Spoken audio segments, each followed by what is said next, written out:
And we are live. What's up, beasties? It's me, it's Triple B, your friendly neighborhood bearded book beast.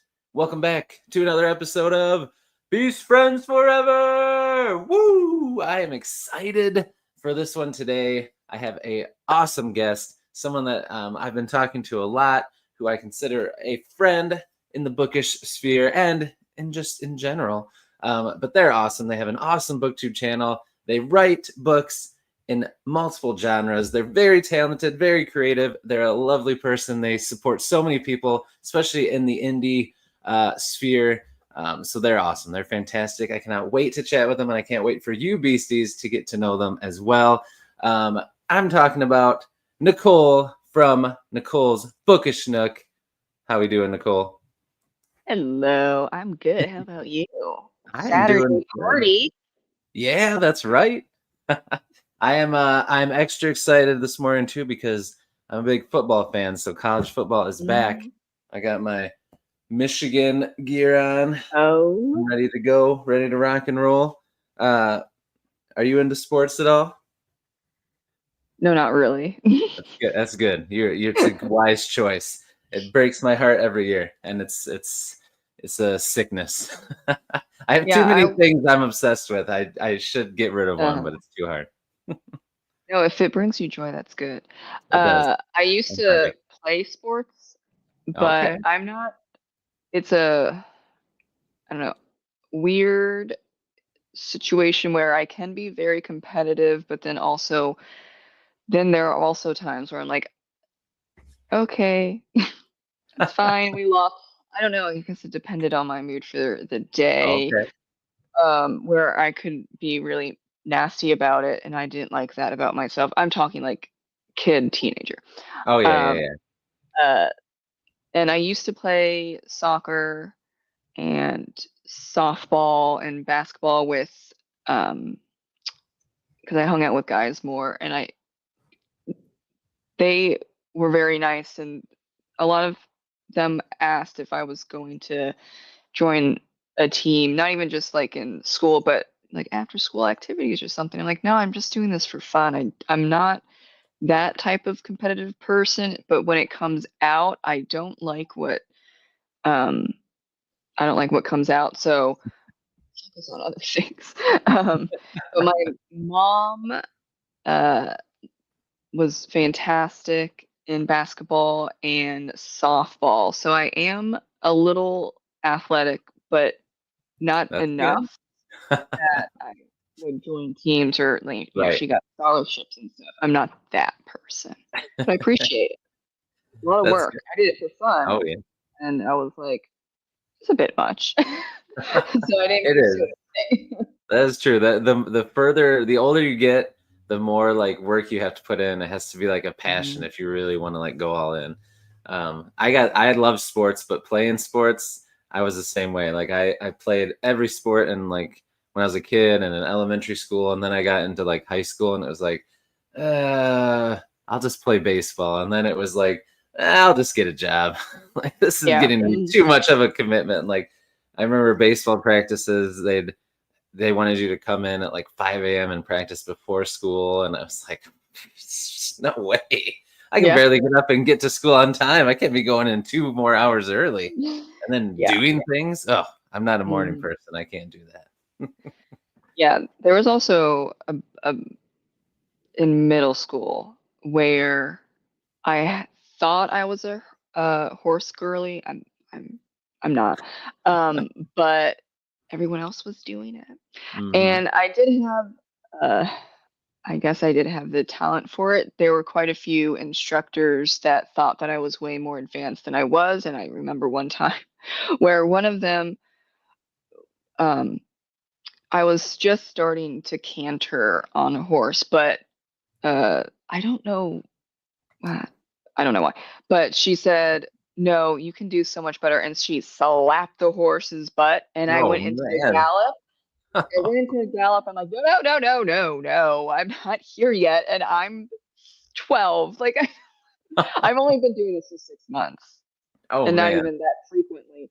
And so then she wasn't paired with me again, and Hmm.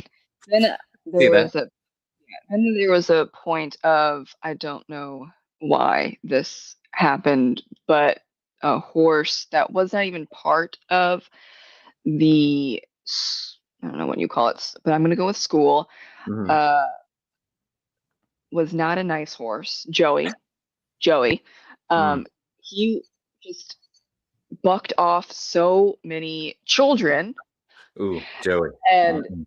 I don't know why they kept choosing Joey for for this. And I was almost bucked off. I held on and I come out and I am shaking. And I'm like, I don't want to do this anymore. Right. And then I realized you can be good at something, but Hmm. that doesn't mean that you're passionate about it because Right. there's like a waiting area or a viewing area for the parents. And I come in and one of the parents who is a horse girly, she Hmm. said to me, "That was fantastic. You can go so far if you really want to." And then she was talking about how all the bones that she's broken because she's fallen off horses. I'm like, Yeah. no, I don't want to. I don't want That broken doesn't bones. sound good. Yeah, that's not for me. That's for other people. If you're passionate about horseback riding and horses, Right. Then I don't you want to know go. the risks, and I'll go all in. Yeah. Yes, that's not for me. Thank you. I'll stay safer inside reading Hmm. and baking. Yes. That's where I'm at. I like it's a good plan, I think. I like that. Um, all right, so before we get started, let me shout out Hmm. somebody in the chat here. We've got Mr. Tim McKay, an awesome indie author, and a member of my YouTube channel. He gets cool icons and emojis, Hmm. things like that. So I appreciate you, Tim. Thank you for being a member. And he can relate to the competitive streak. Um, I think we all have a little bit of that, Hmm. some more than others, but I think we all, Yeah. it's certain things, depends. Everyone has their thing that gets them all acting silly. So, Yeah. but anyway, so thank you so much for being here. I appreciate it. I appreciate you making time to hang out and chat with me. I've been looking forward to this. Before we get going, everyone watching on Mhm. replay or live, we appreciate it. But in the description, Nicole's website, her books, and her channel, I can't talk, channel are all linked. So make sure you go down there and check out all the stuff and support Nicole. She's awesome. So Oh, thank you. uh, you're welcome. Let's start off just in general terms. Just tell us about the genres that you write, the books that you write. I've got two of them right here. These beauties Oh yeah. behind. And tell us a little bit about your channel. We'll dive into deep dive into your journey and Hmm. kind of how you started it all later, and we'll talk more about that. But for now, just tell us in general what you write and a little bit about your channel. Yeah, so my YouTube channel is say like 85% booktube and 15% author tube. And I started it 8 years ago now. That's Wow. wild. And I don't even remember specifics as to why. I just like recently graduated from college and I just wanted to have a fun time talking about books Hmm. and get back into the love for reading because I have a BA in English literature and language Hmm. and I was losing my love for it, which, you know, some English majors love, writing 35-page papers on a book or a short story. Right. It Yeah. was getting a little old for me. Yeah. And I'm not a huge classics person, and that's what we mainly read. And yeah, so I was losing that, unfortunately. And then I realized, oh, there's also a thing called AuthorTube. Okay, I'll do both. I'm not Hmm. I'm not splitting up um, those, which I guess some might say that confuses the algorithm, but what doesn't confuse the algorithm? Yeah. The algorithm's always confused.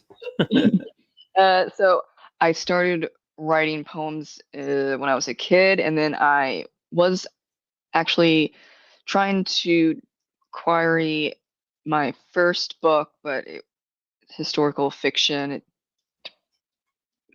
Revolutionary War historical fiction is very niche. Didn't get much from that, and so then my friend Gracie said, "Oh, there's a online serial writing website, Wattpad. Maybe join that." And I was on there for a while, and my first book, A Patriot's Tale, won a historical fiction Waddy, but that place kind of imploded, and so I pieced Yeah. out. I pieced out real fast Yeah. in 2020, and then I self-published uh, all my stuff, and here we are today, just Nice. going for it. And yeah, I'm still 85% booktube. I don't write in the way that authortube wants necessarily. They're very on average, okay. On average, really into outlining and scheduled writing. I don't Mhm. do any of that. I'm what you would call a intuitive discovery phoenix writer. So Oh, I I like don't that. Okay. outline. I don't have a writing schedule. I can't force myself to sit down and write. And after a certain point of a level of stress, I can't write because writing does take a lot out of me emotionally and mentally, that if I'm too stressed out for whatever reason, I don't have that creative urge. And I know a lot of people, a lot of writers have said, wow, that's very weird. I'm just weird, I guess. It's okay. Everyone's different. Yeah, no, that's not weird at all. I think it's good. You got to embrace that because you got to keep writing fun so that it keeps happening, Yeah. right? If you try to do what other Hmm. people do and it's doesn't feel right, you're not going to want to write. But I got to Yeah. shout Hmm. out someone that I think you know. We've got Emma in here, Oh, Buttercup, Emma. and I appreciate you discovering my channel too. Thanks to Nicole. So thanks for being here, Emma. We appreciate it. So is Buttercup a nickname for you, or is that from Princess Bride? Oh, that's well, every video, or yeah, like 99% of my videos, I say, "What's up, Buttercup?" Oh yeah, you do. That's right. Yeah. Oh, that makes sense. You're right. And then Oh, that's awesome. yeah, yeah, and then during spooky season, spooky buttercups, or if Yes. I want to be very endearing, spooky buttercup babes. I like I it. compliment as many people as possible. Some people might not want to be called babe, but it's gonna happen during spooky season. But So deep down they do. They'll yeah, they pretend that they don't want to, but deep down they're like, "Oh, that's kind of nice." yeah. So where did the Buttercup start? Did you do it from like your first video, or did it start at some point and then No, it just stuck? I think it's just like 2.5 or 3 years old, and I don't Okay. remember why. I was trying to figure out how to do a Yeah. better intro. I know you got to find something, right? Yeah. And then you want it to be something different. It seems like it worked Yep. because Yep. people that's what they associate with you now. So that's good. Yeah. Tim said that not weird at all. Writing takes the wind out of me like nothing else. Love it, but wow, depends on what I'm writing, but still. Yep. So you got to Yeah. do what works for you and make it fun so that you can keep coming back to it. So I think that's awesome. Hmm. And I've never heard that description of your writing style. So later when we talk about writing process, I can't wait to hear all the things that you do that's different than everybody Oh, else. It's yeah. pretty exciting. Um, okay, so we've got these two books behind me here: The Midnight Detective Agency or Urban Fantasy. Um, Hmm. so is there three books in that, or is the third book not out yet? I can't remember. Oh, Is the third or fourth book coming? yeah, so there are 3 books out already, and then there And then is the a fourth. short story, but the short story is what you would call a lead magnet or a reader magnet. So you can find that on if you sign up to my newsletter. Though I'm going to eventually, when I have money, have that cover redone and then publish the short story sometime next year. Because I know Cool. not everyone wants to sign up for a newsletter. I think it's kind of getting a little, newsletters in general are getting a Yeah. little outdated. Hmm. So I know Stuff. for indie writers, it's like a huge deal to have a newsletter, and I do, 1 to 2 newsletters a month, but I don't get that much Right. interaction versus like, I just don't think the younger generations do Right. newsletters, and I Right. write Well, they really don't use like, email that much either, probably yeah, personal, unless it's for work. yeah, Like, yeah. yeah. So I'm just gonna, well, I have been more focused on just YouTube, Facebook, and Goodreads because that's Mhm. what I'm on. Yep. Um, and so yeah, I'll uh, publish the short story sometime next year when I have money to redo the cover. Um, and I do have at least 6 books planned, and I could do more because it is urban fantasy mystery, so it's the Oh beats yeah. of a mystery. Um, and you could really just keep on going with a Right. mystery book. Oh yeah. Agatha Christie, how many books? But it's, Oh yeah. A yeah, lot. it's, yes, for mysteries, no matter the subgenre, it's really about solving the mystery and the plot, not character arcs, which Hmm. I think when people read my other books, like, so I have Nicole Pierman, which is Yep. my given name, that has poetry, historical fiction, historical fantasy. Those are, they have character arcs because they're not mysteries. Right. But for the Midnight Detective Agency book series, it's urban fantasy mystery, so it's different. And I get what you're saying. Yeah. some people, well, I think I do have an interesting, very fun, thank you all so much, mix of people that watch my videos, and not all of them are what you would call my target audience, and then not everyone in that Mm, understands the different genres and the right. expectations of genre. So there's Very. sometimes confusion there. Yeah. That can cause some confusion. Yeah, that makes sense. So how did you decide to do the different genre? Well, we'll get to that in a minute. We'll get to that. Hmm. That's I'll come back to that. Let me shout out Heroic Book Adventures here. He says bearded Hello. babes Yeah. unite. Hmm. That's right. See, we all like to be called babes sometimes. It's all Yeah. right. Uh, um, so your covers, I think, are really cool. These and Mhm. also your historical fiction, historical fantasy ones, I think, are really cool. So tell us a little bit about your cover design process. Do you use the same or cover design person for different series? Have you had some that do your urban fantasy and also do some of your historical stuff? Walk us through that and how that process went. Like, how did you find them? Mhm. How did the interaction go? Did you just give them general ideas and they kind of sent you covers back and you picked some, or did you say this is Mhm. specifically what I want? How did all that work out for you? Yeah, my current and fantastical cover artist is Faye Lane, and she specializes in fantasy. Oh, So she's nice. done all my fantasy covers, and then my poetry, chapbooks, and A Patriot's Tale, which is women's historical fiction, is with another cover artist, but I don't need to touch those, so they're chilling. Uh, but I am mainly fantasy now, so I'm sticking with Faye. And she used to actually be on Wattpad. Um, the whole thing. You do have to create covers, even though you're not selling, Oh, okay. the I books or didn't know whatever. that. Okay, So that they're makes sense because yeah, they're scrolling, looking through the stories, yeah. right? So you got to have Hmm. something on there.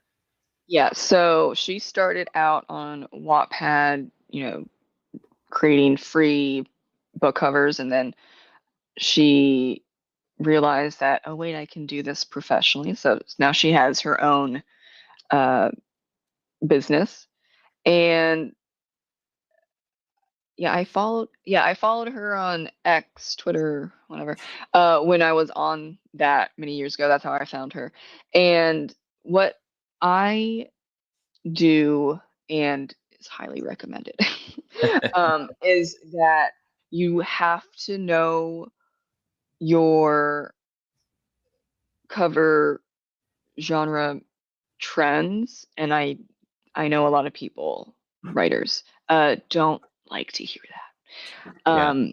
Because you could have a gorgeous cover, Hmm. amazing, but is it going to stop the scroll for Right. your target Yeah. audience, for your Right. ideal reader? What is your book portraying? And the confused mind says no. And yeah, so there are times where you have a gorgeous cover, but you have not nailed um, the market trends for the cover, and that is usually it's a pretty big reason why sales. There's lots of reasons, but why someone might struggle with sales. Because if you're, for example, if your book is women's historical fiction, but it reads modern, like paranormal because there's magical wisps and there's like the woman is not dressed appropriately for that specific historical time period, people aren't going to try it. It's going to be glazed over. They're going to keep scrolling. Right. So I look at the top 100 bestsellers in my chosen genre, indies, because trad can do really Oh, whatever they want. right. Um, and so there are just things that you pick up eventually. In the beginning, it's hard. But for, let's say, the urban fantasy mystery, the cover trends have not really changed all that much, but you know it when you see it. It is usually a woman on the cover. There's magical wisps. The Hmm. first book is usually blue or purple. Blue and purple signify magic. Um, and she is posing in a badass way. Hmm. And the book title, the book title is usually in the middle, and then the author name is on the bottom. And you have to have a city background. And nowadays, and this is like the changing trend, you often see an animal sidekick. I haven't Mm-hmm. written a book with an animal sidekick. So that's why it's not on there. But I have the magical wisps. You have the background. Also, oh yeah, a moon. That's really Gotta have the moon. really Yeah. important. So there are things will that are required to be on a cover to signify that genre or subgenre, and that it's to stop the scroll. You're not trying to portray your story. You want to portray the genre and to stop Mm-hmm. the ideal reader Right from people. scrolling and to click the book. And then it's a whole other thing with the title and the blurb and the correct categories and the read sample. It's a lot, but we just want to get the click first, and that's really, with books, it's the cover. That is, you're dropping some knowledge, some nuggets of wisdom in here. I'm with Vin from Vin's Corner. Thanks for being here. This is fascinating to listen to. And hello. I No. agree.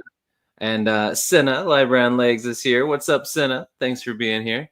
Uh, yes, that is very interesting. And I love that you mentioned that, because I think that's so smart to look at the top books that are selling, especially indie, because you know that maybe some of them it's word of mouth, but most of them it's because people saw the covers and Mm-hmm. stopped and got them. So Yeah. that's a really smart strategy for any aspiring authors out there.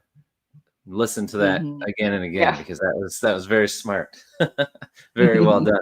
And I think your covers are awesome, like I said. So what you're doing is working, and it's good that you also have that business sense about you Mm-hmm. to think about the other side of it. Not just making a pretty cover, but making a pretty cover that makes sense. That's very Yes. smart. Hmm. Well done. Well done. Yeah. Because you're paying money. Get it right the Right. first time. Yeah, I didn't don't get it don't right. waste your money. Yeah. I didn't get it right for my historical fantasy Hmm. uh, books, and that was a bummer. But I didn't know what I didn't know. So, that happens a So we lot. learn, right? Yeah. And yeah, even the my historical or light historical fantasy novel, The Two Foxes, that's an interesting one. It doesn't particularly fit in historical fiction. It doesn't particularly fit in historical fantasy. That's what you would say is more of a kind of writing to market. And what I know a lot of people will freak out when you say write to market. What write to market truly means is that you are writing a book to genre expectations. That's it. Right. Yeah. So you're not mixing, like, for example, this book has horror and sci-fi and urban fantasy elements. Okay, how do you market that? Right. It's hard. It's an That is uphill hard. battle. And how do you title that? How do you make a cover? Which categories on Amazon do you choose? Mm-hmm. What's your hook? How do you summarize it in 1 to 2 sentences? That is just something that you would say is like a passion project. Um, and we all have passion projects that we didn't necessarily, what you would say, research the market. We just kind of wrote it and it's like experimental, and that's totally fine.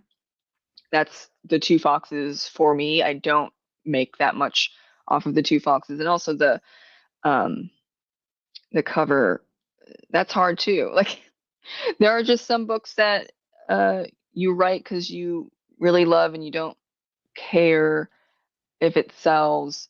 You had to write that story.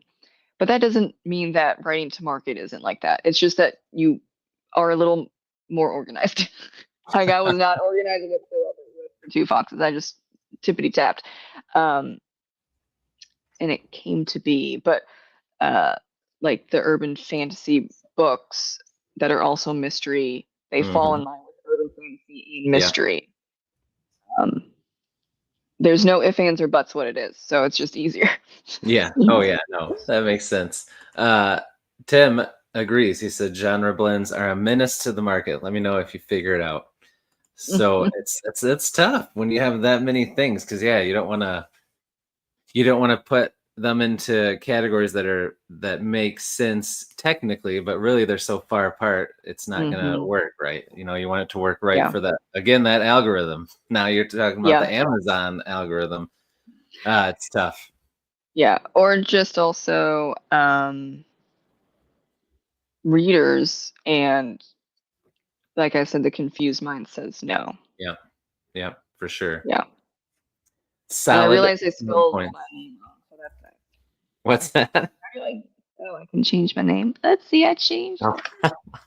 I wondered. I was gonna say something. I'm like, maybe she's doing something. I don't know. It's okay now. I Look, didn't it's notice till timestamped. yeah. Yeah. I didn't notice till we were on here. If I would have noticed before we came on, I would have Yeah. said something. But very nice. All right, cool. So in a second, we're gonna dive deeper into your journey into BookTube and becoming an author and all the things. But before we do that, I got a question for you, Nicole. Mm-hmm. Do you like really bad, cheesy dad jokes? Well, that depends. Too That bad, because I depends got on. some for you. Okay. All right, first one. Here we go. So it's kind of sad that dogs can't operate MRI machines, but there's good news. Cats can. Oh yeah, I heard that one Cats before. can. Yeah. All right. Here's one more. Here's one more. I was actually raised as an only child. It drove my sister crazy. Well,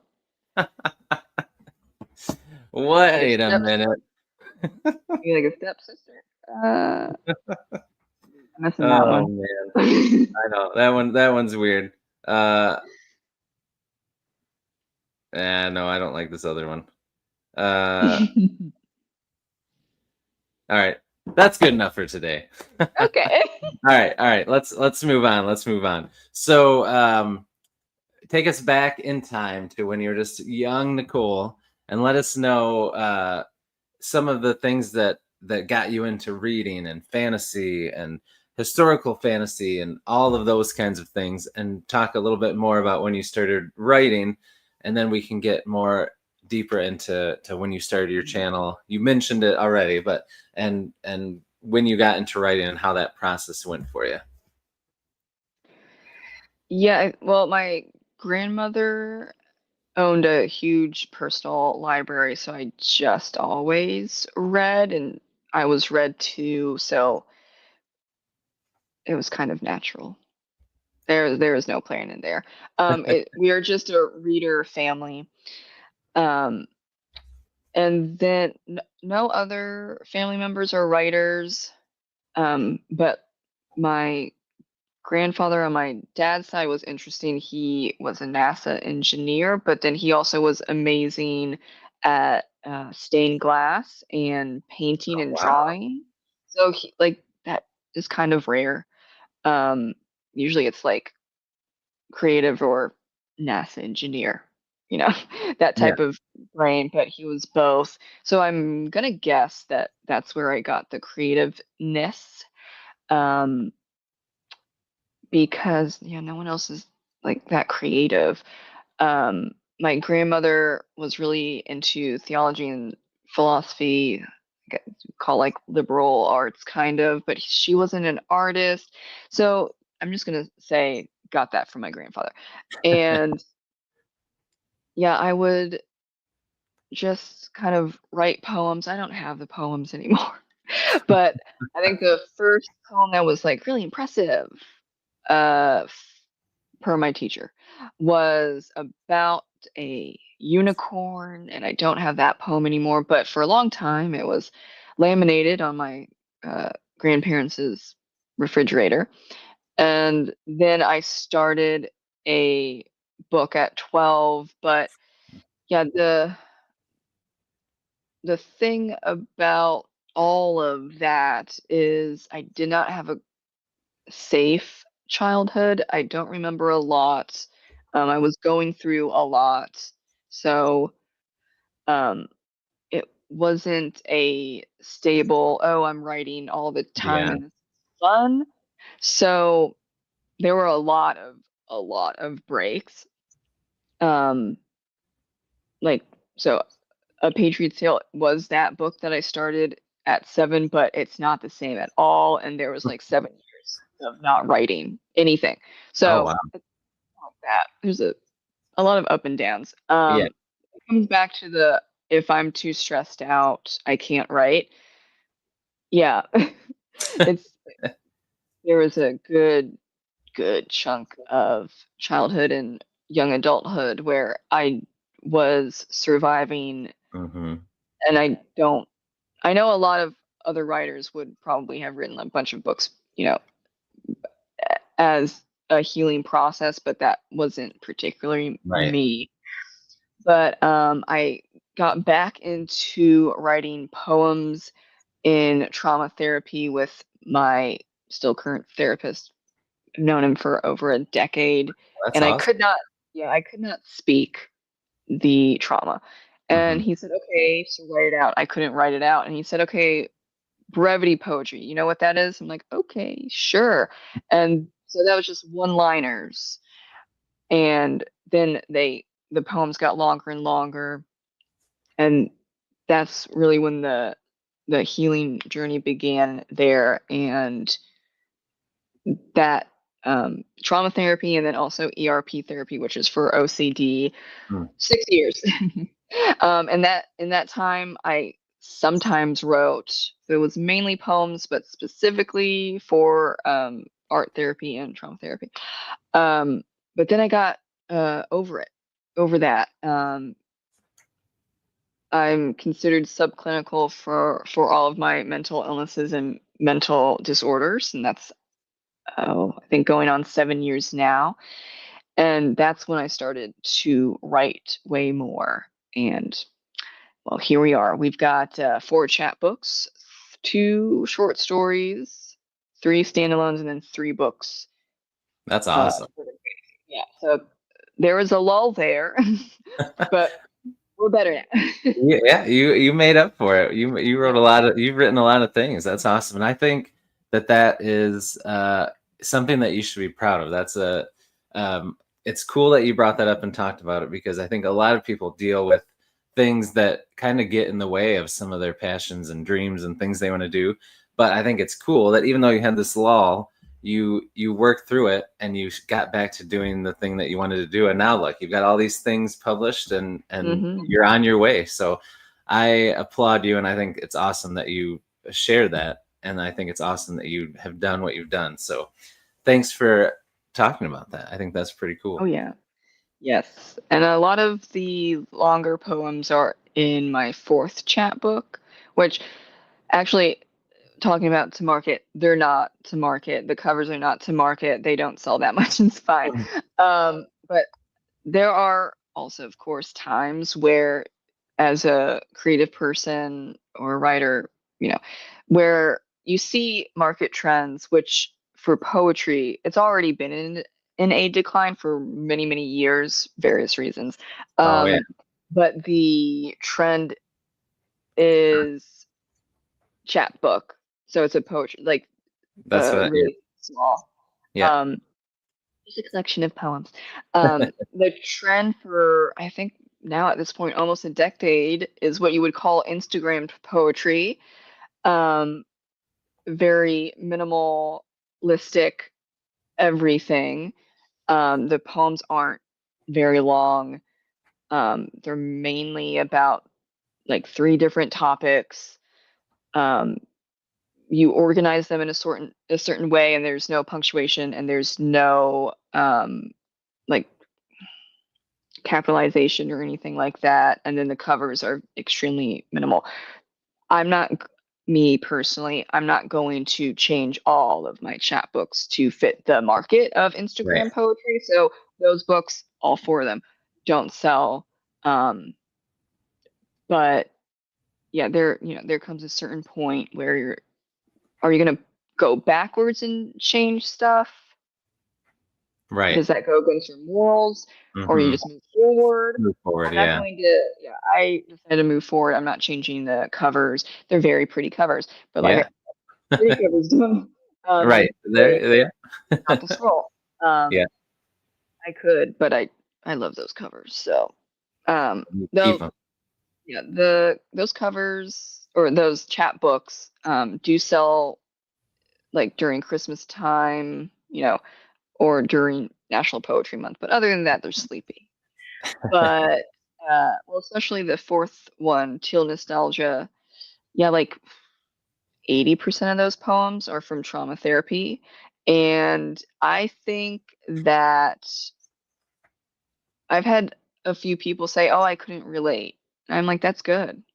Right. That's not an You're like, that's not an that's answer good. for me." Yeah. I'm like, "That's really good." And Yeah. then I've had others that have said, I really relate, and though it was upsetting to read, I feel better." And That's what awesome. counts. That Yeah. I counts way more than, Oh, I'm yeah. going to change a bunch of Yeah. things just to make it a few extra bucks, Right. or become Yeah. a poet. Yeah. That's not my focus. Oh, Uh, yeah. so I write a lot of genres, You do, but which is awesome. I don't see myself publishing another chapbook for quite some time. I'm not going to say never, but I don't have the poems in me, because those poems were out of necessity to voice what was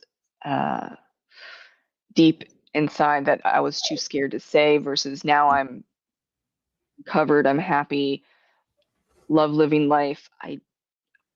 I'm not like a comedic poetry writer. I know that's a thing. I just yeah, there's certain things that you could do, and I don't do those. So we're just sticking with books right now. Yeah, you got to do what like we've been saying. You got to do what works for you, and obviously you've already helped some people, and I think that that's really awesome. Like you said, that's what it's all about. Even if it's just here and there, like that, could have changed somebody's life with your poetry, which is pretty awesome. Yes, yeah. Very cool. So, are those on Amazon? Yeah, everything Okay. is on Okay. Amazon. All Yeah, right, cool. just So mhm. I'll if you're watching this live, it won't be in there yet, but after we're done, I'll go and find them and put them in the description too, so people can check out Mhm. your chat books. And I was with Thank you. the library on Lake Cinna. I hadn't heard that term before, chat books, so that's kind of cool. Mhm. Now Yeah, I've it's learned so much from you. oh, thank you. It's spelled out like that chap book. Though Oh, I chat. Ah, yeah, please. I have Okay, speech impediment. chat So book. some words sound different when I say them.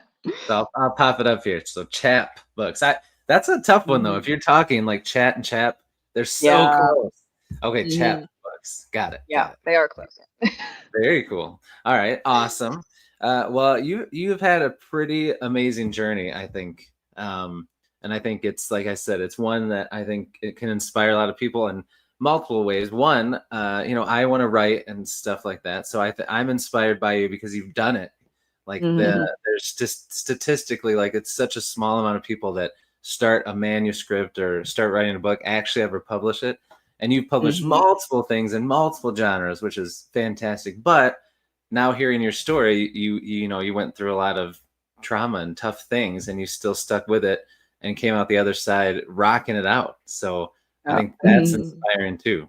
So very cool stuff. All right, we're gonna switch gears in a second and talk about your Mhm. writing process. But I do a question of the day every day, and I like to ask my guests what they would pick. Now, I'll admit I cheated on this one a little because I knew we were talking, so I geared it towards urban fantasy a little bit, and I asked which supernatural being or creature would make the best protagonist in an urban fantasy book. The options were vampire, werewolf, zombie, or other. Anything else that you think would make the best? So, as an urban fantasy writer, what do you think is either one that you've read or written that you think does make a good POV or Mhm. protagonist, or one that you think doesn't get enough love and should be a protagonist or POV? Mhm. Yeah, lately, and it's kind of, sort of always been this way. It's usually a human that has some type of magical powers, Mhm. or like they're fae, Yep. or like half fae. And that kind of stems from Buffy the Vampire Slayer. She's human, but Right. she's the chosen one. Um, and that's kind of always been a thing. Um, my current book series is Tessa. She is mortal, but she has enough uh fey blood in her that she can see other beings, which uh a lot of people might say that's not enough, but it's okay. That's cool, I she's think. she's human. She has enough that she has a little special something. Hmm. Uh, and I think that fits with my story, but it's yeah, a lot of it is lately Fae or Shifter. So like Hmm. that's what it usually is, and then there's some vampire in there. It depends on the story. I like Fae anything, Hmm. and I know my next um, book series, but it's for the urban fantasy. It's all in the same world, but that character is in the third book, and it's going Oh, to be like a different series in the oh, same they're gonna universe. get their own series. Very cool. Yes, and I so love that. she's half human, half elf. Okay. Um, Ooh, I like so that. We don't get enough yeah, elf stuff in urban yeah, fantasy anyway. Like traditional fantasy, you get a lot of elves, but yeah, urban fantasy, you don't see that as much. yeah. Or it's you know, or like a they're mainly human, but they got a little elf in there. But Yeah.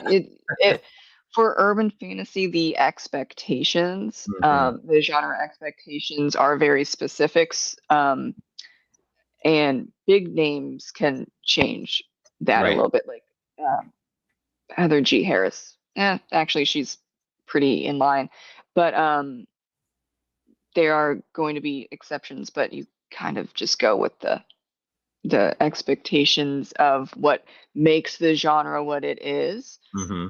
And I lean more towards Buffy the Vampire Slayer urban fantasy, Mm-hmm.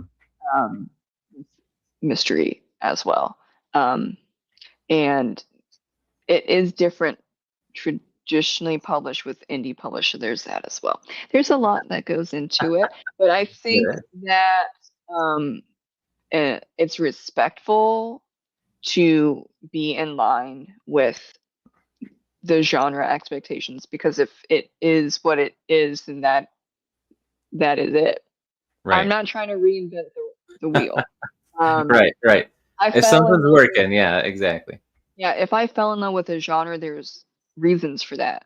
So I'm Mm-hmm. not gonna try and make it different, right? Right. It wouldn't be that. But I know there are what you would call trailblazers, and I that don't write like that at all. And ooh, they've come up with cozy fantasy, but it's still fantasy. It's a subgenre in fantasy. So yeah, I mean, there's a lot that goes into writing and marketing and all that stuff. It gets a little nitty gritty. It'll maybe get a little boring, but yes, um, it's not just the art. There's a lot that goes into it, unconsciously and consciously. Like I wrote the urban fantasy mystery books without knowing that I was writing to market.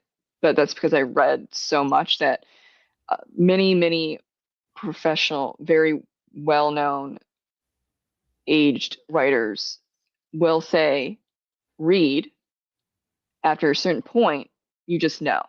So Mm-hmm. you don't have to think about it. You just know Right. what those expectations, what that genre is, because you've Mm-hmm. read like 500 books of it. You don't need to plan it out. You just write it out and you hit the market because you love that, and you just soaked it all in because that's your Right. enjoyment. That's where I'm at with my stuff. I like it. Let's shout out Blake Myers this year, another awesome indie author. That would be pretty cool. A little zombie Hmm. protagonist. Senna from Library and Legs does just audiobooks, so she always likes to know if there is audiobooks, if there's plans for audiobooks. How about for your stuff? No, those are really expensive to make. They are A very good, expensive. about like a couple $1,000s. I have Yeah, not made that crazy. for any of my books. So it's not in the budget, and then I'm not using AI. So Yeah, yeah. I know it's tough. I don't. yeah. There's got to be something eventually. It's like you want the narrators to get paid what's fair, but like at some Hmm. point, it's like, man, there's got to be a way to bridge that gap because it's so expensive. It's wild. It's Yeah. crazy. Yeah. Um, I think average is like 3,000 ish per book. Yeah, I haven't even hit 1,000 in a year for like all of my books. This Right. is a love. Okay. Yeah, yeah. um, it's I'm like, oh, I need that for my mortgage. Yeah, right. But You I need that little understand. extra. Yeah. Yeah, I understand the love and the need for audiobooks, but I there have been a few, not anyone on here, but there have been times where um people have asked, why don't you have an audiobook? How could you not have? And I'm like, "Ooh, let me break it down." And they're like, "Oh, I didn't know it was thousands of dollars for just a Yeah. book." Oh, I'm yeah. like, Yeah. I don't think most yeah. people realize that. Yeah. Yeah. I know it's wild. It's crazy for sure. And yeah, I know there's something hopefully eventually will change Hmm. with that, but we'll see. Somebody will come along that has an idea that'll just change that, but hasn't happened yet. Yeah. Hmm. um, have you ever thought of doing any reading some of it aloud yourself or doing anything like that? Yeah, I have a quite a few first chapter reads. I thought so. Yeah. Yeah, but I am not a great speaker, so I'm not going farther than chapter chapter one samples. Um, yeah, I mess up my speaking too much. That's why I'm a writer. And I have that conversation at least once a week with my husband. He's Oh like, man, "What did you say?" I'm like, I can write it out. let me And I go, write that this. that thingy over there, the thingy, that. That's what I'm talking about. And he's like, what? Oh man, How could you be lit? I'm like, well, writing's different. it's true. It is what's in your brain. You can write it down exactly, but when you're speaking, it doesn't always come out the way that it is in your head. The I thing on agree. the thing over there with the thing. That's what it it's is. the thing. Yeah, it's the thing. That was that happened last night. I said, I made noises. I said the wishy wish wish wish wish wish, and he's like, the dishwasher. I'm like, yes. That's Like, it. He said, I'm just. He's got you down now. He's He like, gets all your things. Yes, he was like, I'm confused at myself of how I figured out what you were saying, but I just knew. Like, well, after 8 years, you should. Right. No. That's good. That's Oh, why that's I a good wouldn't thing. do an audiobook for my. I can't. I will do the first chapter of each book. How about that? I have one left. Oh no, sorry. I have 2 left. I have Danu's Curse and A Patriot's Tale, and then I'm good. Then And you have them they're all kind of out there. There you go. yeah. Very nice. All Ample. right. I hope you enjoy. Don't think that don't read it in my voice. Yeah. Yeah. Gripkin's here. What's up? Awesome content creator. If English wasn't hard once in a while, we'd all be authors. That's true. That's true. Yeah. All right. So let's talk about writing process a little bit. So first question, you mentioned this earlier and you said your writing style, you are like a phoenix. So tell us where you fall on the spectrum of pantser, where someone just sits down and writes, doesn't plan, outline anything, versus all the way on the other end, a plotter who has a book full of outlines and planning and all that, and they don't deviate from the plan. Where do you fall on there? Are you in the middle? Do you go back and forth depending on the book? Where do you fall on there? Yeah, so I'm an intuitive discovery writer, which all those terms have been coined by Becca Syme, who is a fantastic writer coach. I haven't, I own 1 book of hers. So she got that royalty, but I haven't paid for anything. It's not sponsored. Okay. She's just really great. There's a lot of free stuff that you can get from her. I wish I could do a coaching with her, but I hit so intuitive discovery Phoenix writer. I know the story in the back of my head. I can't explain. I just know. So that's how a lot of the time when people ask very specific writing questions, I say, I don't know, I just write. That's not great. That's not great for AuthorTube. A lot of writers don't like that. I don't know, I just write. What do you mean? What does that mean? You're like, I don't know. I just write. I just do it. I don't. Oh, did you plan this? No, I just wrote it out. That's kind of how that's the part of intuitive, but it makes sense because as I write, I discover the story as I write it out, and that's fun for me. And then a Phoenix writer is a archetype that she also coined, where it is the cycle of a phoenix. Of course, we're all born, right? And then so we burn really hot, so I can write 15,000 words in 2 weeks, but then the phoenix dies metaphorically. And so then I have to take a break because 15,000 words in 2 weeks, that's a lot. It's a lot. And so as the phoenix is in its ashes process and it's just chilling. So I'm chilling and I have to recalibrate. I have to get my energy back up and that's not writing, that's reading or hiking or sewing, like whatever it is for the Phoenix writer. that's what you need to do. That is your process, and there's no shame in that. So then when you're now fully recovered, then the phoenix is reborn from the ashes, and then you burn bright again, and then you write 20,000 words in a month. But then the cycle just continues Mhm. until you finish that book. And um, a lot of people would say that's not professional, that's wrong, that's not how you produce books. Obviously not, because how many books have I published? Now, in Right. 2024, I hit a wall because I love learning new things, and I was listening to very well-known and 5 and 6 figure authors where they're saying, "Oh, you're publishing 2 books a year. That's great. You know, you could do more if you outline. You know, you could do more if you did this and this, and that's how you Mhm. actually should write." Which, when someone says that, no, um, there's no one way to write. But Mhm. I was like, oh well, if I can get like 3 books out, cool.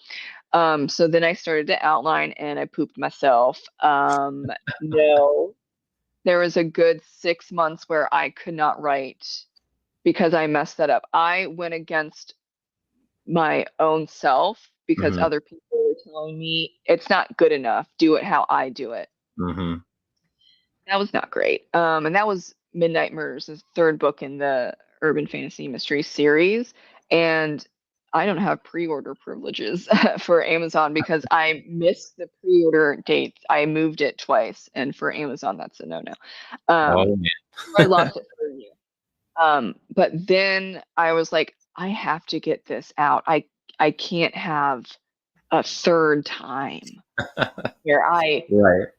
can't where I say, oh no, I'm gonna move it again. No, I would get in trouble with Amazon even more. So then I went to my friend Thomas J. Beleza, who's a writer and great editor and all that stuff. And I said, okay, I'm in a conundrum here. Um, can we work together to outline? And I'm at this point where I need to outline because my creative everything is done. I did this is this is the only time I'm going to outline. Well, not the only. Maybe if this happens again. Never say never. But I'm in a predicament, Thomas, and I need to outline. I need to get this book out. I can't not do this. People are waiting, and I also feel like crap. Right. So then I did outline and I wrote. So I had about 20,000 words that I saved, and those were the words that I didn't outline. And then the other, I think I had like 15,000 words where I did outline, and it just was crap. It didn't work because I went against my better judgment. Um, I deleted all those words, and then we made an outline that worked with what I already had. And then I wrote, yeah, like about 35,000 words in 3 weeks, and I was damn well exhausted. But that worked out. But that's a really extreme case. All the other books I just wrote into the dark. I pantsed. I discovered. There's a lot of words for it. But yeah, I don't plan anything except that one time. But I learned my lesson in 2024, which was I can't plan anything out. It's not fun, and I sabotage myself. And every person's process is different, and there's no one good way. Um, and just because you outline doesn't mean that you're going to automatically be successful or Right. get a agent or 3 book deal or anything like that. Because I mean, Stephen King, he is considered a pantser. Yeah. Pretty big, right? There are a lot of writers that are pantsers but do not say that because Mhm. I don't know why. They're judged for it. Like, Mhm. oh, you can't be organized or you can't produce a good book if you pants. And I don't know where that comes from, other than I did see that quite a few times. Um, like in the English degree, or like in the scholarly way, like you just, how can you? But it's creative. Yeah. Some just everyone's different. So Hmm. I think there's a lot, and I had to deal with it with my English degree where every word of every sentence and paragraph is analyzed down to the nitty Hmm. gritty. It's like not even sometimes. I would say a lot of the time you don't need to do that. Right. Yeah. There are books, there are writers that will do that, and that's you know their process, their books. But trying to outline every single thing, and that means everyone has to do it, does not work for everyone. Very true. Very true. I agree. Blake had a good question here. He said, "How do you deal with writer's block as a pantser?" Because earlier when you were talking, he said, "Like, dang, this is describing how I am as a writer too." So, how do you deal with writer's block with that, or do you not get it as much? Because what I think is interesting, what you said with that intuitive part. So it is almost like you have the outline. But it's already in your brain. Like you already know Hmm. kind of what's going to happen from that intuitive sense that you have.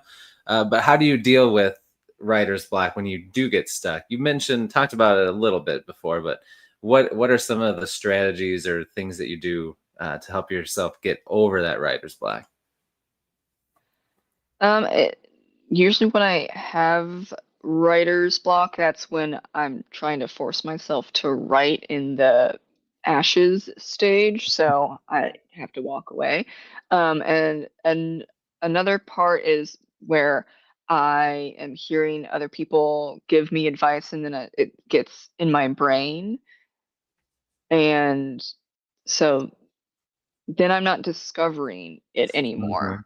So True. Yeah. they'll implant, oh, like you should do it this way. It could be better this way, and what, even though they haven't, like I maybe mentioned, like, oh, I'm writing this, this, and that, but they haven't read the manuscript at all. So like they don't even know. They just kind of throw out. So, and that is another thing where I've learned not really to say anything to people, um, because I do soak up a lot of stuff. Um, whether I realize that or not. And a lot of the time I realize like, oh, I'm stuck. Oh, it's because, that person a week ago said like this would be better, but they haven't even read my main, like they don't know, they Right. just are coming up with their own thing, and that's Hmm. great for them, but it's not, we're not the same person. Like, Right. and you haven't even read the manuscript, you haven't, but Yeah. yeah. So I have to ignore that. And then that's usually those two things. And also if I'm too stressed out over something going on, can't write, that counts as writer blocks, then I just have to pause. Hmm. Or I have to accept that those books, or that those pages in the book might not be viable. Hmm. So like I'll write through it and see how it goes. Sometimes they are, sometimes they're not. I think some people are really scared to delete things. I've deleted whole manuscripts, $45,000. Well, I guess $45,000. It feels like it's a lot of money. Your whole time and effort you put into yourself. Yeah, I've deleted 45,000 words. Oh Felt my like a god, bunch of uh that's that's a that lot. that's a lot. But it didn't work. Um, it was not going to work. It was not ever going to work. I know a lot of writers will save even like one-liners that they Hmm. think are catchy and stuff. I can't insert, for me personally, insert other things into other books, you know. Hmm. Especially if like I wrote something 2 years ago and it's a paragraph. I was a different person Right. 2 years. I don't know Yeah. if that would work for me. It does Hmm. work for others. I don't save anything. I delete that. Bye. I don't have old manuscripts either. And I know people are freak out about that too. I'm like, if it wasn't good, I'm not going to save it. Hmm. Right. Yeah. Yeah. Everyone's different. Some people like to see a manuscript that they wrote 10 years ago, and then the same book, but it's completely different because your craft has changed and you've gotten better. I I don't do that. So if someone's looking for like an old manuscript, it's not gonna happen. It was embarrassing, and that's been deleted. That's fair. That's fair. Oh, so when you're in the full Phoenix stage and you're on fire, you're writing. Since you know that eventually you're going to come back down and you're going to have to take some time off, do you set like daily or weekly goals to make sure you hit like a certain word count towards your end goal of finishing the book, or do you just ride that Phoenix fiery wave as long as you can and just see what happens? Yeah, for Phoenixes, you just have to write it. You don't really, I mean, I'm sure everyone's course different. So, Right. but for most Phoenix writers, you just go with it until you burn out, and then that's what you've written. Like Yep. I'll join writing sprints, or I will do writing sprints. I haven't done that for a long time because I haven't written for a long time. But I'll do live writing sprints on my channel, and then they go away when I'm not in that burn mode, because I'm not really doing anything there. Don't need a writing sprint if I'm not writing. Though I will do like sometimes productivity sprints, but I haven't for a long time. Yeah, so it really depends on the person, but for the most part, they'll join writing sprints. Like I will when I'm burning, but then I'm not going to when I'm not. And that you really with Phoenix writers, you really can't do anything writing wise because that's your cool down time. If you try and push yourself, it's not going to be that great, and you're just prolonging your stress and your depleted energy. It really is best for Phoenix writers. Like when you're done, and it will come back. And sometimes that might mean like in 6 months or a year or something like that. But you kind of have to embrace it, um, but also kind of plan for that. Yeah, it's it's an interesting archetype. I think it's more popular, kind of sort of, uh, than people expect, but Mhm. it's special in a way, like it's kind of weird to deal with. It's very dependent on a lot of things because there have been times where I've gone, uh, I've written 20,000 words and then I'm off for 4 months, and people like, Right. "What's wrong with you?" I'm like, "I'm not gonna push it. I'm Yeah. off Yeah. I'm off when I'm off." And then I'll write 35,000 words and, "Oh, look, I just wrote a novel in Yeah. 6 months," right? Right. So Yeah. you're So work writing, yeah, you're usually, not always, but you're usually writing about the same amount as someone that would be writing all the time. 100 words a Yeah. day or something. Right. You're just taking a long time in between that. Yeah. Hey, end goal's the same though, and you are feeling good and enjoying writing when you do. So I think that that's a good way to do it. Yeah. What about, are you a creature of habit with your writing? Like, do you write at the same time every day? Do you have a certain spot you like to write? Do you listen to music or do you like it to be silent? What about all those kinds of parts to your writing? Do you stick to those things or do you just kind of write whenever, wherever, sometimes music, sometimes not? How does that all work? I can't write to music that has lyrics Hmm. because then I'll start writing the lyrics. Isn't that funny? I don't want to be copyrighted. That was Yeah, not my intention. Okay, you I'm don't not want that. stealing your work. Um, I'm not a morning person, so it's like afternoon and night. But yeah, Mhm. I don't schedule. Yeah. That's well, I figured because that kind of goes with the Phoenix thing, right? You don't want to force Hmm. it. You gotta just let it flow, let it be, Yeah. works. So do you write in your office or do you Oh. like at your desk or do you write do you move Mm, around? yeah, I can't move around. I have a desktop, so I'm just here. Oh, then yeah, you gotta write right there. Yeah. Yeah. It would be interesting to have a laptop and see if Mhm. that would be fun, but that is not in the cards right now. Another expensive thing. Budget, yeah. So it would be, interesting down the line to Mhm. see. But I've always had desktops. I don't Yep. know why. Yeah. But yeah, I know a lot. Yeah, like yeah, everyone's different. I know a lot of people cannot just sit in one place. Like they have to have a laptop and they have to go different places. And you only learn about that because you try different things. Hmm. And with all creatives, you have to try different things just to figure out where you're at.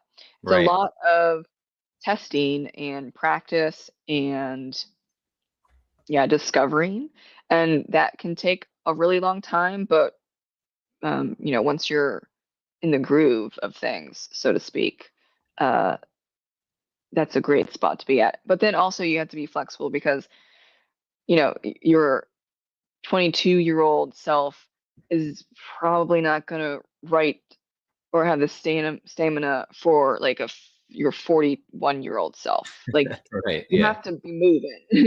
Right. So you Yeah. can't write. For example, like if you were, in your early 20s and you could sit for 8 hours straight Right. and write, that's probably not going to be the Right. same. And Not the same thing. Yeah. you have to figure things out as life goes on. Yep. But so you have to be a little flexible there. Um, Very true. Good point. I agree. Blake had another interesting point. I've actually heard a lot more authors that have been talking to people that write on mhm, their phone or use certain apps that save and you can do on your computer or your phone. Uh, I I my thumbs and hands get cramped up just texting sometimes. So I don't yeah. know. I don't know if I could write on my phone, but it's very interesting to me. Just thinking about if you're out and about, like, and you have like a downtime. If you're at the hmm doctor or something, you're waiting. Like that would be nice to be able to I'll just write a little paragraph here. Um, Yeah. I don't know. hmm What do you think about that? Do you think that would work for you or no? No, I've never done that before. Me neither. I I remember stuff very well, so if I have an idea, I've discovered it intuitively. So, yeah, 99% of the time I will remember it and then write that down. Yeah. Nice. That's where But that a lot of intuitive people don't comes have in handy. Yeah. that. Yeah. Yeah. All right, very cool. All right, so we are at over an hour. Do you have a little more hmm time I've got some questions I'd love to ask you for us to get to know Oh yeah. you outside of writing. Um, but before I have a game. Now, I think you've been in my interviews before when I used to do these, but Uh-huh. I used them all up. So hmm we don't have those, but I do have a website that has 1 minute mysteries that we'll do. Oh. They're a little less, they've all been pretty straightforward, where some of those hmm other ones were a little crazy. So let's see how it goes. So, same thing. I'll just read the case and then the chat can help you out and we'll see if you can solve it. Are you ready? Okay, yeah. All right. All right. Here hmm we go. So, Robbie goes into a restaurant and orders a deli sandwich and a cola for lunch. Afterward, he pays his bill, tips the waitress, and goes outside. He slowly takes in his surroundings. The sky is black, dark, and the city streets are deserted. What happened? Well, if we're going into like a fantasy-esque story, then you could have went the wrong door and went into a different dimension. Now, that would be fun. That would be. It is not that. It is not that Okay. creative. Uh, That would be uh, a way cooler answer, though. yeah. He could have lost track of time, or it's not supernatural. I Yeah, know. lost track of time, or he went out the wrong door. Which I mean, you could have multiple exits and entrances. That could be a thing. True. That's true. Um, yeah, I mean it. Yeah, I know this one's it's. kind of. I'll give you one little hint that might help a little bit because you're kind of getting towards the right track. So when he went to eat this, it was on a break, a lunch break. He went to eat on a lunch break. So he went and Mm. had his lunch break, ate, and came outside, and it's dark and there's nobody around. Why might that be? Maybe he took too long. Look, if the food is good, you lose track of time. He's not blind, Grifkin. That's true. You do lose track of time when the food is good. All right, so it has to do with his work, not specifically what he does, but his shift that he works.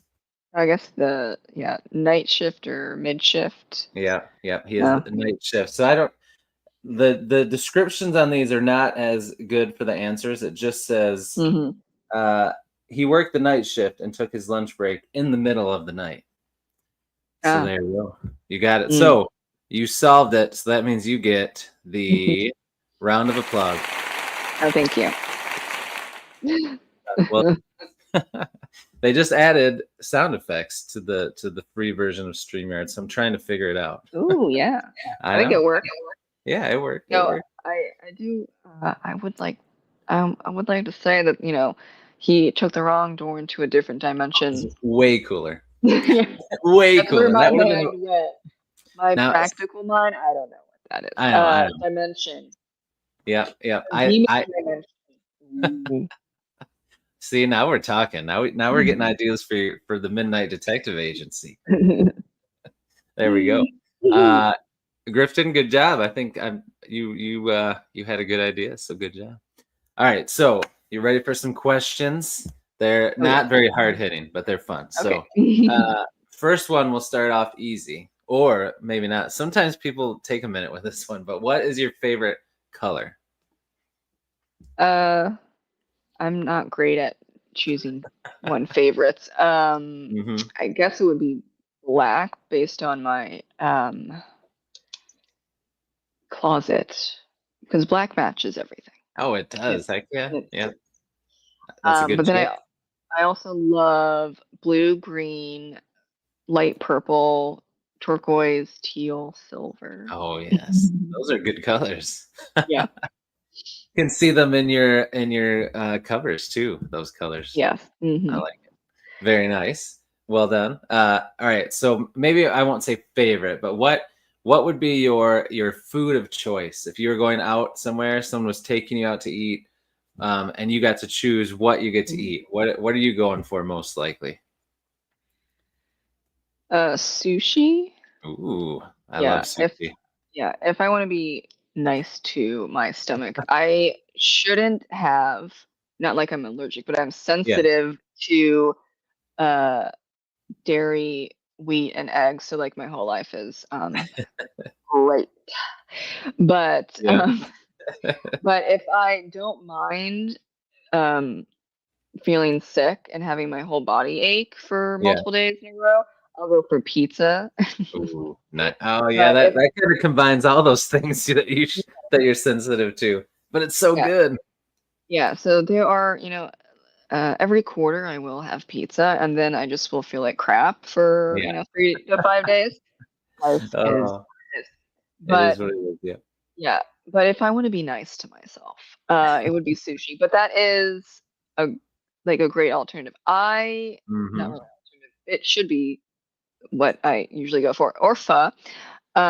Just don't get the eggs. I am happy. I was happy to learn that a lot of Asian cuisine doesn't have those three things. So I've been going more, towards pho and sushi. And at least around here, you can ask for rice noodles. So there's that. You pay a little extra, but I don't feel like crap. Right, which is a good thing. Yeah. Nice.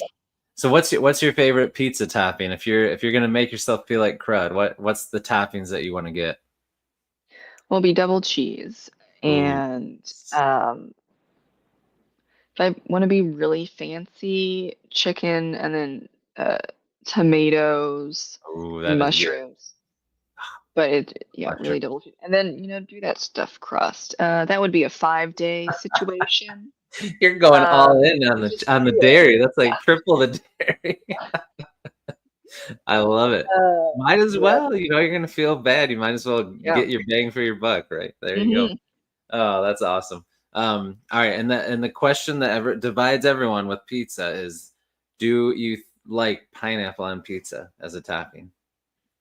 I never tried it, so I can't Oh wow, say. okay. So you don't Yeah, have to be a part of this classic yeah, war. Yeah, there it goes. yeah, There's always somebody that says something about pineapple. Some people love yeah, it. Some people think it's an abomination. It's quite the divide. yeah. I don't. Yeah, if it's not illegal and you're not hurting yourself, I don't care. Same, same. um, I agree. that's the yeah. It's like the um. Well, yeah, you see it a lot with books and stuff. Like, one, Hmm. you can only like so many things, right? Okay. Hmm. So Yeah. I am not a fan of Westerns and sci-fi. Am I going to go off on people that love it? No, because it's not my business. Like, it's on. Right. Yeah. I can't. I know. I I hear you. I've tried. I don't. I don't have it. I have so many other genres that I love that, Hmm. of course, statistically, you can't love everything. Right. Um, There's not enough time in a yeah, lifetime to do yeah. everything. Yeah. And I agree. everyone's life experiences are different, therefore their tastes are different, and that Yeah. includes taste buds. And I'm not hurt by Right. that stuff. Yeah. Now I'm sure the true crime stuff that um we I don't want to say it, but starts with a C. Ism. Where no, that's bad. Bad taste. Don't do that. Don't put that on your pizza. But that's completely different. Fair enough. Fair enough. Yeah. Yeah. Words of wisdom. See, dropping more nuggets. You're just Mhm. teaching us all so many things, changing lives up in here.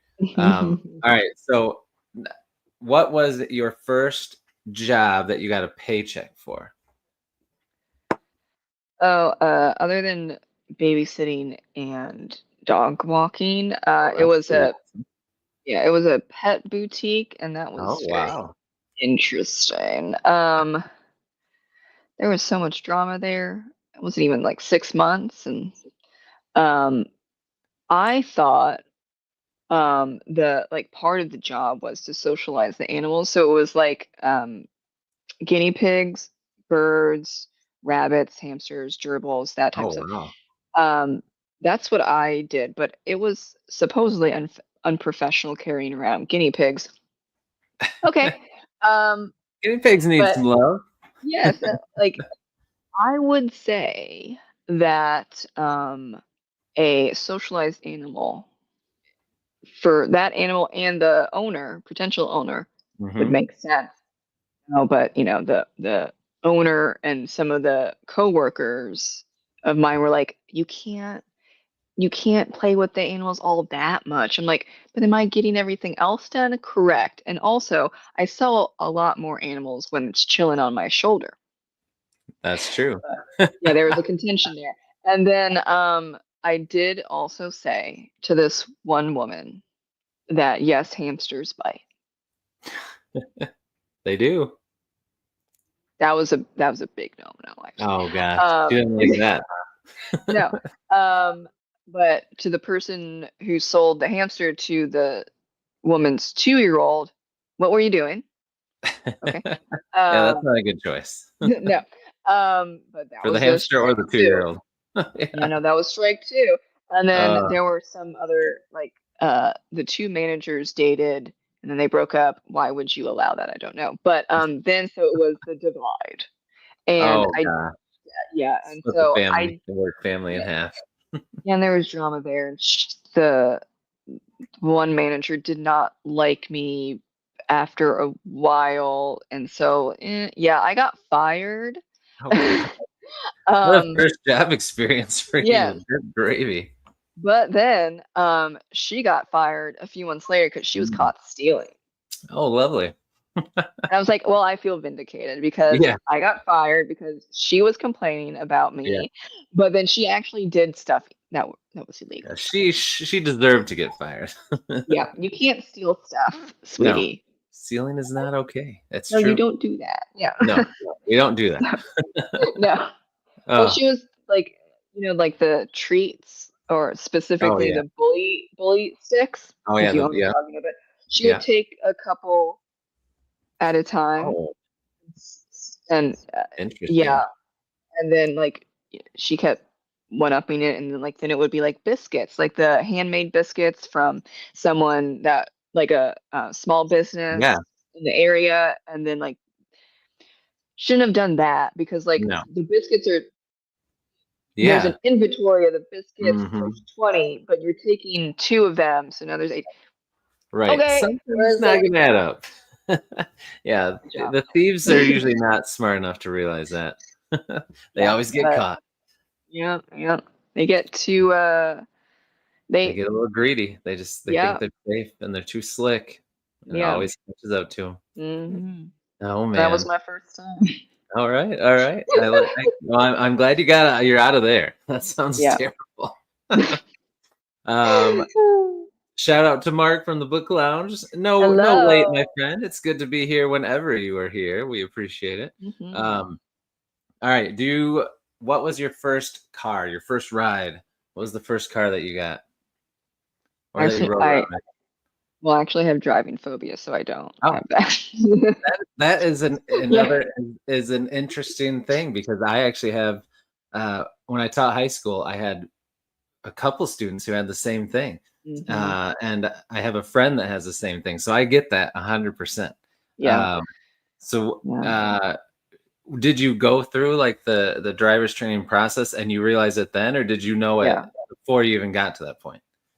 Oh yeah. Well, I've been in many car accidents as a passenger, and then Mhm. growing up in and around DC, there was a lot of road rage where, Oh, like at 4, 6, 10, so many times where oh, geez. someone pulls out a gun, pulls out a knife, Oh and my we're sitting in traffic, and 4-year-old me is like, I don't think that's worth it. Like, Yeah, I'm gonna pass um, on that whole thing. yeah. So those two, like getting in a lot of accidents as a passenger, and Hmm. then That'll seeing do it. what could happen, Yeah. like many times with road Oh yeah. rage, and then like driving and learning in and around Washington D.C. Okay, not great. I mean, obviously people do it, I think, but not the best for me. And also, I have a lot of anxiety disorders in general. Um, and so that just created driving anxiety. Hmm. And then my instructors were not great. Yeah. So then, You need the right instructor yeah, to even have a so shot. Yeah. it was too much, too much. Hmm. And I had in Maryland, where I was living, Hmm. we went to, like a couple hours away where it was said to be that people were nicer. They were not. They were not. That was And fall. yeah, we like there was a line that my mom and I waited in for 3 hours, Oh, geez. and to get to like we were behind. So like, it's not even an appointment. Like we're 3 hours behind, and the instructor, or like I guess the tester, whatever, was extremely mean, I guess. He only passed one person. And so I'm watching just everyone fail, and people, and like the kids are like, and I guess the instructor was really nasty, like yelling at people because they would fail, then they would like run out of, like they would open their car door and run out, and a lot of them were crying. I'm like, okay, so I didn't do well Oh because man. after 3 hours of nonstop, except one Mhm. person passed, well, that wasn't great experience. And so then I had quite a long time of not even trying.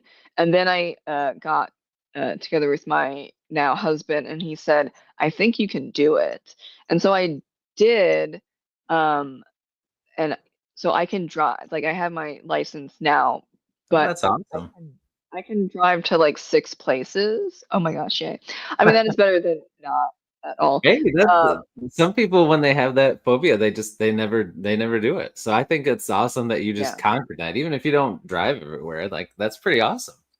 Yeah. And but I still, even the places that I can drive to, I white knuckle it and I Oh yeah, panic, and it's just like not worth it. Yeah. So, and I was also Emma's got a having, nice comment there. Who wants to go yeah, more than 6 places anyway? I love it. yeah. None of them are at the grocery store. See, I wish there was a grocery store nearby so that could be like 7 places, and they're like, "Oh, we're good to go." But there's no grocery store nearby, and so like my husband has to, Ah, we have to, go together, same whatever. Um, I and there's no grocery store open later or mm. early, so it's like during the peak times, and also like around here, people don't know how to drive, and there's road rage, and I walk a lot of places, which is healthy. Yeah, that is So I good. don't mind. But yeah, like I walk so much and I see so much BS as I'm walking, Yeah. and I'm just like, but y'all just almost got into a car accident. I You're don't like, want I'm to. just gonna keep walking. I don't. I chose the right option not to Hmm. drive It today. confirms your decision. Yes, That we're is good. okay. That is very cool. Um, all right.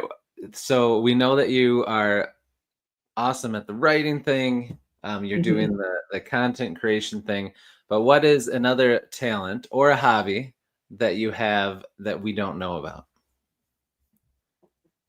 Well, probably baking. Ooh, okay. Um, Yes, but then again, I I bake for other people because most of the things that I bake I can't have. Can't eat yourself. That's kind of sad, though. Oopsie. Um, I used to bake a little more than I do now, Okay. but yeah, I still bake once in a while, and then I'll just feel bad for, a couple days. It's fine. The chocolate cake is needed sometimes, and Ooh, yeah, there cookies you aren't go. quite. Yes. Yeah. uh, I also not really kind of, I guess, upkeeping the back garden because my husband and I have a house now, but Nice. it's not like I'm good at it. So we're Hey, learning if as you're we growing something, you're doing go. good. So Yes. what do you got in the garden? What do you have back there? We have a lot of mint and Ooh, okay. uh, roses. We didn't plant them. Okay. But yeah, roses are very testy, and we've They had to do a lot of research for that. And I don't mind heavily trimming or just like outright cutting because there's very specific things you have to yeah. do. And you would think, I think intuitively, a lot of people go, "Oh, I don't want to cut off like half of these branches on the Yeah. rose." You do. So I don't have any problem sipping half of those branches, and like it Mhm. feels like you did too much, but that's what roses want. And so I have taken over the snippety snip with the roses, because my husband, he logically knows that you do have to do a lot of trimming for the roses to come back, and you have to do it a certain way, but he's like, "Ah, I don't like that." So I have no problem cutting half out, half back. But we have quite a few roses blooming already, and I snipped a lot like 3 weeks ago. So I like to see my aggressive snips um, come back into bloom. Yeah. Yeah. That's fun. That's good. I mean, they do say to be aggressive, cut it down, and then Yeah. it'll come back even nicer. Hmm. That's my wife does the same thing. If we have something, a bush or something, she'll cut it down to like nothing almost. I'm like, geez, Hmm. there's nothing Yeah. left. But then it always comes back really nice. So Hmm. there's something to it. Something to it. Yep. Yep. Awesome stuff. Okay, so I know that you love to read, but what about movies and TV shows? What are some of your favorite shows and movies that you've watched? uh, yeah, I enjoy watching stuff and trying stuff out, but I'm not usually a rewatcher. Me neither. Um, So like I'm really into Wednesday, like TV show. Mhm. Mhm. Well, I have rewatched a lot of the Addams Family, the Oh 90s yeah, those TV old series. movies. Yeah, those are classics. Um, I do enjoy some Disney movies. some Pixar movies. We recently rewatched the Kingsman, but like I was half paying attention because I was like, okay, this is the 5th time watching it. Like Oh I yeah, you can forgot. zone out then. Yeah, but my husband forgot because he only watched it one other time. But Mm. no, so there's a lot. The last, well, I have Letterbox. Let's see. Oh, there you Um, go. I've heard of the Letterboxd. last movie that I thought was trash was Con Air. I've given up on Nicolas Cage. We'll just move on. Oh man. I can't with Nicolas Cage. I'm sorry. I watched and enjoyed the 2018 version of A Star Is Born, Lady Gaga, Queen. Oh Love that, and Bradley Cooper can sing. Good for him. yeah, right. And another one. Yeah, there was quite a few. Um, I'm picky with movies. I think a That's lot of good. my Should be picky with letterbox, your time. yeah, a lot of my letterbox is like also, yeah, kind of, yeah, picky because I for books, well, like ratings in general, not completely into doing that. And I know some people would be like, "How can you not read a book?" I'm like, "Look, I have a lot of feels, and I True. don't think a star rating is going to. For some books, it's just not going to happen." Hmm. And like I made a video about it like a couple months ago or so, where it's like I at the end of the day, what do star ratings do? Like at on my deathbed, I'm not going to be thinking about, oh, star rating movies and TV shows and books. The life, the lifeline Right. of my whole being. No, I. Yeah. So I'm more chill about that.